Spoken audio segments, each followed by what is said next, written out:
क्या मॉर्टगेजर एक से ज्यादा प्रॉपर्टी को सेम पर्सन को एक ही मॉर्टगेजी को मॉर्टगेज कर सकता है? क्या ऐसा कोई प्रोविजन लॉ में है?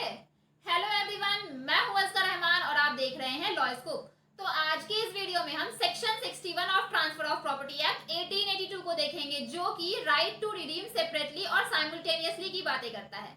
तो आइए देखते हैं। ये जो सेक्शन 61 है ये right to redeem separately and simultaneously की बातें करता है। और ये section 61 section 60 of transfer of property act 1882 को कंटिन्यू करता है, क्योंकि सेक्शन 60 में ही बातें की जाती है राइट टू रिडीम की। सेक्शन 60 में ही ये बोला जाता है कि मॉर्टगेजर अपनी प्रॉपर्टी को मॉर्टगेजी से वापस ले सकता है। और सेक्शन 60 में बोला जाता है कि मॉर्टगेजर अपनी दो या दो से ज़्यादा प्रॉपर्टी को सेम पर्सन यानी कि मॉर्टगेजी को मॉर्टगेज कर सकता है, और दोनों प्रॉपर्टी में से एक प्रॉपर्टी को भी वो रिडीम कर सकता है और दोनों प्रॉपर्टी को साथ में भी रिडीम कर सकता है। तो इस तरह से सेक्शन 61 सेक्शन 60 को कंटिन्यू करता है।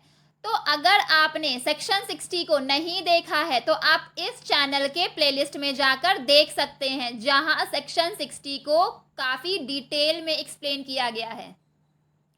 तो अगर सेक्शन 61 को हम बेयर एक्ट के लैंग्वेज में देखें तो a mortgagor who has executed 2 or more mortgagee in favour of the same mortgagee, mortgagor ने अपनी दो से ज़्यादा प्रॉपर्टी को सेम मॉर्टगेजी को मतलब एक ही मॉर्टगेजी के पास मॉर्टगेज कर दिया है। मतलब मॉर्टगेजर ने एक ही मॉर्टगेजी के पास अपनी दो से ज़्यादा प्रॉपर्टी को गिरवी रख दिया है। तो आगे जाकर ये सेक्शन बोलता है, in the absence of a contract to the contrary, when the principal money of any two or more of the mortgagee has become due, be entitled to redeem any one such mortgage separately or any two or more of such mortgages together। Means मॉर्टगेजर ने अपनी दो से ज़्यादा property को एक ही person को same मॉर्टगेजी को गिरवी रख दिया। मीन्स मॉर्टगेजी के पास दो से ज़्यादा प्रॉपर्टी को गिरवी रख दिया। तो दो प्रॉपर्टी का मान लीजिए मॉर्टगेजर ने प्रिंसिपल अमाउंट पेड कर दिया, तो मॉर्टगेजर चाहे तो दो प्रॉपर्टी को रिडीम कर सकता है।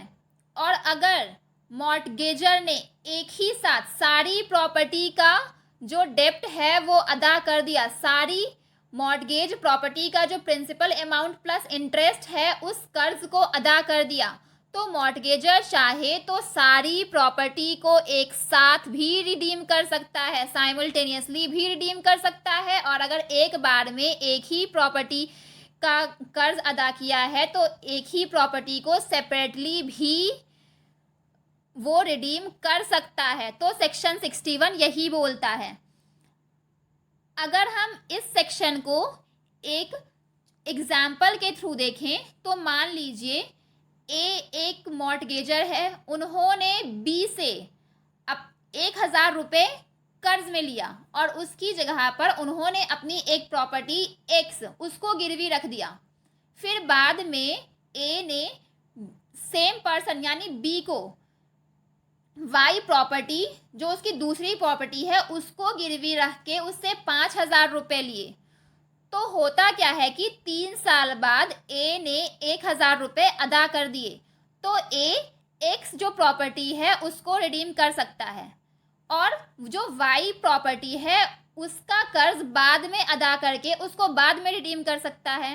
लेकिन अगर ए ने एक ही साथ एक्स और वाई दोनों मॉर्टगेज प्रॉपर्टी का प्रिंसिपल अमाउंट अदा कर दिया, तो दोनों प्रॉपर्टी को ए साथ में भी रिडीम कर सकता है।